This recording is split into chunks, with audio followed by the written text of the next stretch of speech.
ರಾಜ್ಯ ಗುತ್ತಿಗೆ ಶುಶ್ರೂಷಾಧಿಕಾರಿಗಳ ಪ್ರತಿಭಟನೆ 5 ದಿನಗಳಿಂದ ಫ್ರೀಡಂ ಪಾರ್ಕ್ನಲ್ಲಿ ನಡೀತಾ ಇದೆ.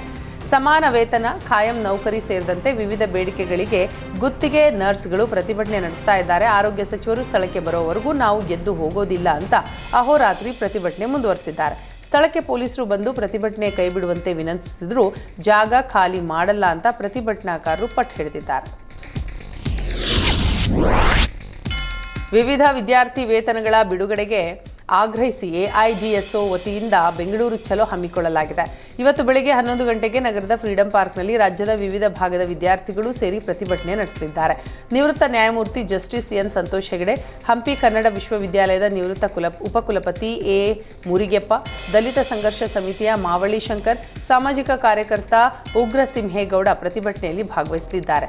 ಪದವಿ, ಎಂಜಿನಿಯರಿಂಗ್, ಸ್ನಾತಕೋತ್ತರ ಪದವಿ ಹಾಗೂ ಮೆಡಿಕಲ್ ವಿದ್ಯಾರ್ಥಿಗಳ ವಿದ್ಯಾರ್ಥಿ ವೇತನ ಕಳೆದ 3 ವರ್ಷಗಳಿಂದ ಬಿಡುಗಡೆಯಾಗಿಲ್ಲ. ಜೊತೆಗೆ 6,000ಕ್ಕೂ ಹೆಚ್ಚು ಸರ್ಕಾರಿ ಶಾಲೆಗಳನ್ನು ಸರ್ಕಾರ ಮುಚ್ಚಲು ಹೊರಟಿರುವ ವಿರುದ್ಧ ನೂರಾರು ವಿದ್ಯಾರ್ಥಿಗಳು ಪ್ರತಿಭಟನೆ ನಡೆಸಲಿದ್ದಾರೆ.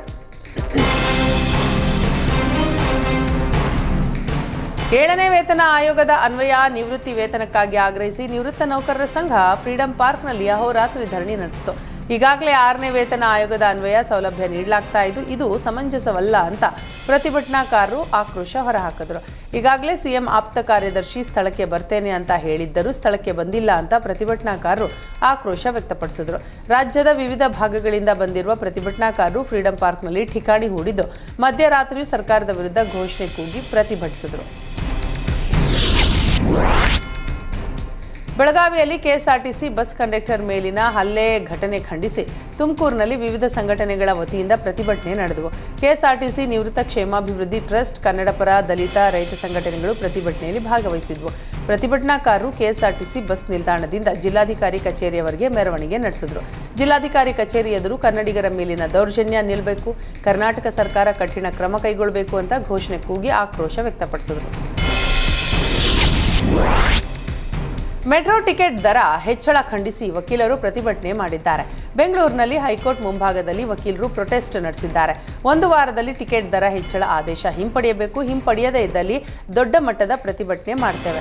ಬಿಎಂಆರ್ಸಿಎಲ್ ಹಾಗೂ ಸರ್ಕಾರಕ್ಕೆ ವಕೀಲರು ಗಡುವು ನೀಡಿದ್ದಾರೆ. ಕೇಂದ್ರ ಹಾಗೂ ರಾಜ್ಯ ಸರ್ಕಾರ ಕೂಡಲೇ ಟಿಕೆಟ್ ದರ ಹೆಚ್ಚಳ ಆದೇಶ ಹಿಂಪಡಿಬೇಕು, ಮೊದಲಿದ್ದ ದರವನ್ನೇ ನಿಗದಿ ಮಾಡುವಂತೆ ವಕೀಲರು ಒತ್ತಾಯಿಸಿದ್ದಾರೆ.